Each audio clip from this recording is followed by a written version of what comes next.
operate in a bubble? It's not feasible. It's virtually impossible, Skip. Because you have to understand, on some teams, Skip, there are as many coaches as there are NBA players on the roster. So if I'm just being conservative, Skip, if you're just talking about position coach and OC and DC, you're at 10 right there. Okay. Because every position has a coach. And then you have the offensive coordinator, the defensive coordinator, and they normally have 2 assistants per side. So you're talking about 14, 15 guys with the head coach. That's just coaches. Okay, you're talking about a 46-man roster plus now 12 practice squad guys. Mm-hmm. How?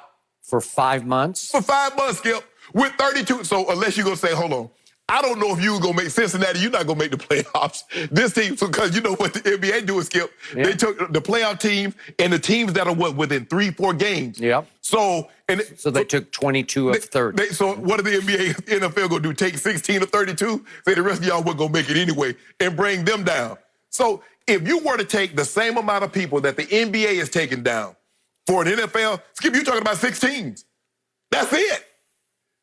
I don't know how it's possible that you could put that many people, 32 teams, with all those, with that entire roster, Skip, in a bubble. What place? You need a city, an entire city to be uninhabited, and then you move in, and that's it. Y'all the only ones there.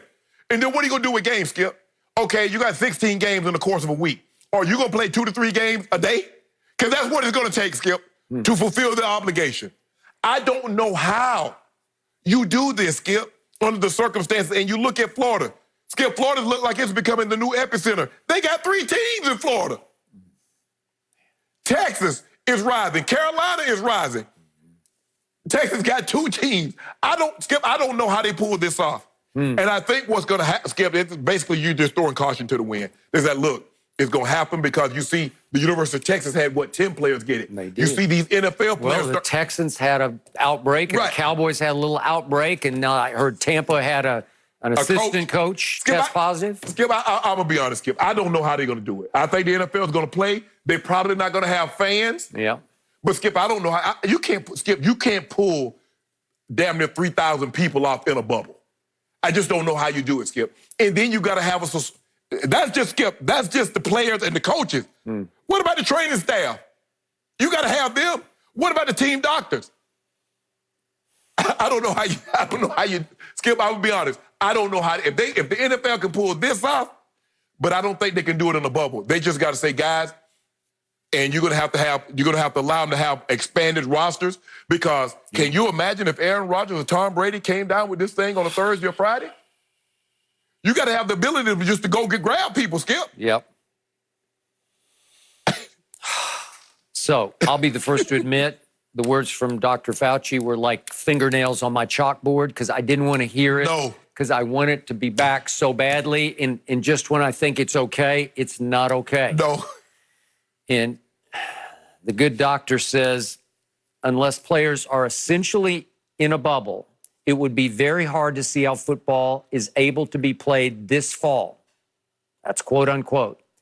If there is a second wave, which is certainly a possibility, and which would be complicated by the predictable flu season as the weather changes and gets colder, football may not happen this year, says Dr. Fauci. Hey, come on, Doc.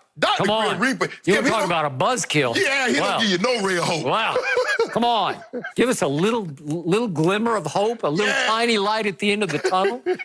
You know, give me an if you. There's no ifs in this. It's like, it just doesn't sound good.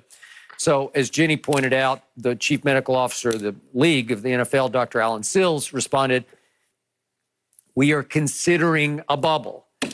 But as Shannon Sharp just said, how? Well, it's nice to hear you're considering it. It's kind of on your back burner, but it's impossible. You would need a bubble bigger than the state of Texas to pull this off. I've tried to figure out last night, could you do regional bubbles? Could you do divisional bubbles?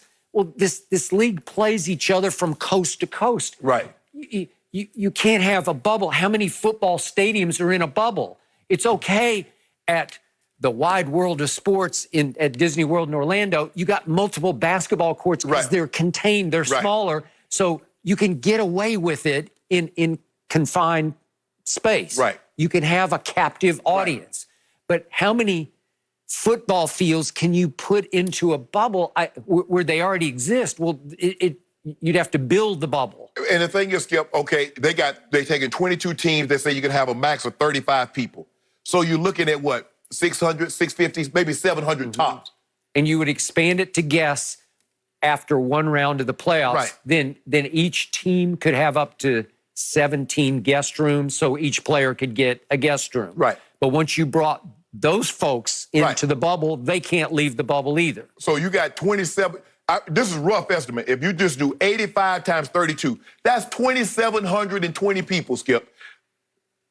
That's with no family. So just imagine if one person brought one guest.